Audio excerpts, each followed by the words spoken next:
So hey guys, welcome back with the another update of the IPO. और आज इस video में हम बात करने वाले हैं एक बढ़िया से आईपीओ के बारे में। लेकिन उससे पहले जानते हैं क्या है मार्केट का हालचाल।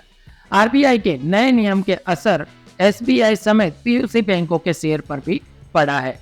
इंफ्रा प्रोजेक्ट फाइनेंसिंग के लिए आरबीआई के नए नियम के बीच एसबीआई, कैनरा, पीएनबी जैसे पीयूसी बैंकों के शेयर में भारी गिरावट आई है। भारतीय state bank, Punjab national bank, Canara bank, union bank of India, Maharashtra bank और बैंक ऑफ बड़ौदा जैसे ज्यादातर सरकारी बैंकों के शेयर जो है वो 6% से भी ज्यादा नीचे गिर गए हैं।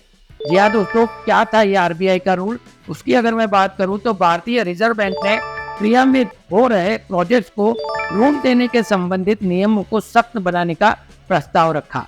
केंद्रीय बैंक के मसौदा नियमों के परियोजनाओं के चरण के हिसाब से उनका वर्गीकरण करने और निर्माण के चरण के दौरान 5% का उच्च प्रावधान करने का प्रस्ताव उन्होंने रखा है। और उन्हीं के इसके निर्णय के कारण मार्केट में अभी पीयूसी बैंकों में शेयर जो थे वो काफी नीचे हो गए हैं। मतलब कि पीयूसी बैंकों के शेयर पर इसका सीधा असर देखने को मिला है।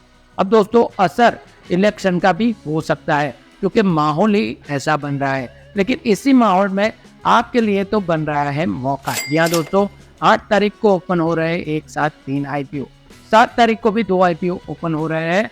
तो आपके लिए अपॉर्चुनिटी पर अपॉर्चुनिटी बन रही है। जी हाँ दोस्तों, इस वीडियो में हम बात करने वाले हैं हम टीबीओ टेक लिमिटेड के आईपीओ के बारे में। तो उसकी डिटेल्स की मैं बात करूं तो इसकी स्थापना 2006 में हुई थी। Formerly known as a tech travel private limited is a travel distribution platform जो कि अपने कस्टमर को उनकी जरूरत के हिसाब से ट्रैवल इन्वेंटरी सर्विस ऑफर करती है and support as a wide range of currency along with forex service. The company simplified the travel business for suppliers such as hotel, airlines, car rental, transport, cruises, insurance, rail companies, and other, as well as for the retail customers such as travel agencies and independent travel consultants, and corporate consumers such as tour operators, travel management companies, online travel companies, super app, and loyalty app through our two-side technology platform that enables suppliers and customer to connect seamlessly। जी हाँ दोस्तों, एक company जो है वो travel के related services provide करती है। इसके अंदर आपको रहने से लेके जाने तक की सभी सुविधा और आपकी मनी एक्सचेंज, जिसे हम फॉरेन एक्सचेंज बोलते हैं, उसकी सुविधा भी प्रोवाइड करती है। दोस्तों, इस कंपनी का आईपीओ 8 तारीख से ओपन होने जा रहा है और 10 तारीख तक आप इसमें इन्वेस्ट कर पाओगे। आईपीओ का साइज जो है वो 1550.81 करोड़ का रहने वाला है, जिसके अंदर 400 करोड़ का फ्रेश इश्यू होने वाला है। इसके अलावा 1150.81 करोड़ का इसमें ओएफएस भी रहने वाला है। दोस्तों, इसकी फेस वैल्यू 10 रुपये पर इक्विटी शेयर है। इसकी प्राइस बैंड 875 से लेकर 920 रुपये तय की गई है। इसमें रिटेल कोटा 10%, यूआईबीएस के लिए 75% और एनआईआई के लिए 50% रिजर्व रखा गया है। दोस्तों, ये भी मैन बोर्ड सेगमेंट का एक आईपीओ होने वाला है। सो इसमें लॉट साइज 16 शेयरों की तय की गई है। एज एन इन्वेस्टर आपको इसमें 14,720 रुपये इन्वेस्ट करने पड़ेंगे। दोस्तों, बात करें इसके ग्रे मार्केट प्रीमियम की तो अभी फिलहाल ग्रे मार्केट में बढ़िया सा ट्रेंड कर रहा है। यहाँ दोस्तों, 520 रुपये के प्रीमियम पर ये मार्केट में ट्रेड कर रहा है और एज ए परसेंटेज वाइज हम गिने तो 57% का गेन आपको इस आईपीओ से मिल सकता है। दोस्तों, हो सकता है जिस दिन आप हमारा वीडियो देख रहे हो उस दिन इसके ग्रे मार्केट प्रीमियम में डिमांड कुछ और ही देखने को मिले।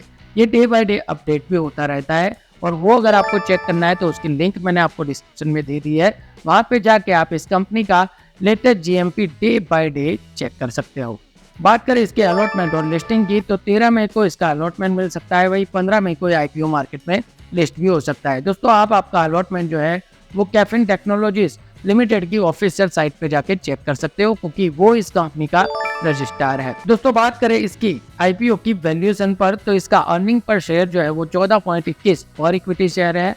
इसकी रिटर्न ऑन नेटवर्थ जो है वो 44.04% है और इसकी नेट एसेट वैल्यू यानी कि जो एनएवी है वो 49.31 पर इक्विटी शेयर तय की गई है। दोस्तों, देखते हैं कि फाइनेंशियली ये कंपनी क्या परफॉर्म कर रही है। तो फाइनेंशियल ईयर 2021 में कंपनी जो थी वो लॉस में थी। जी हाँ दोस्तों, 34.14 करोड़ रुपए का एक कंपनी पर लॉस था जो कि फाइनेंशियल ईयर 2022 में प्रॉफिट में आ गई और 33.72 करोड़ रुपए का इसने प्रॉफिट भी कर लिया। फाइनेंशियल ईयर 2023 में यही प्रॉफिट बढ़ते हुए सीधी छलांग लगा के 148.49 करोड़ रुपए पर पहुंच गया। दिसंबर 2023 तक ये प्रॉफिट में दुगनी तेजी से बढ़ते हुए 154.18 करोड़ रुपए पर पहुंच गया। यानी कंपनी का फाइनेंशियल रिपोर्ट आप देखें तो 3 साल में लॉस मेकिंग कंपनी 150 करोड़ के प्रॉफिट पे, यानी कंपनी ने प्रॉफिटली काफी बढ़िया ग्रोथ दिखाया है। बात करें इसके प्रमोटर्स की तो अंकुश निजावान, गौरव भटनागर, मनीष ढींगरा एंड अर्जुन निजावाल जो है वो इस कंपनी के प्रमोटर्स है।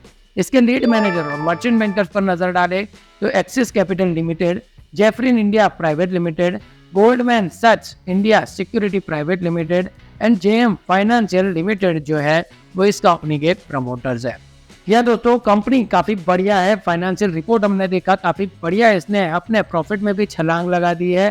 कंपनी का सेक्टर यूनिक है। जी हाँ दोस्तों, ट्रैवलिंग सेक्टर से कंपनी बिलोंग करती है, तो एक कंपनी लॉन्ग टर्म में आपको बढ़िया सा गेन दे सकती है। जी हाँ दोस्तों, लेकिन जिस तरह का भी इलेक्शन माहौल है, फीवर चल रहा है मार्केट के अंदर, जिस तरह का सेंटीमेंट है, कौन सी गवर्नमेंट आएगी, क्या असर मार्केट में दिखेगा, वो सब फैक्टर को ध्यान में रख के ही हमें इन्वेस्टमेंट करना चाहिए। जी हाँ दोस्तों, आपकी क्या राय बन रही है इस मैन बोर्ड आईपीओ से, कमेंट करके जरूर बताना। और ऐसे ही आईपीओ की अपडेट जानने के लिए दोस्तों, अगर आप हमारे चैनल पर नए हो तो चैनल को सब्सक्राइब कर देना और साथ में लगा हुआ बेल आइकन भी दबा देना, ताकि आने वाली सभी वीडियो की नोटिफिकेशन आपको सबसे पहले मिलती रहे।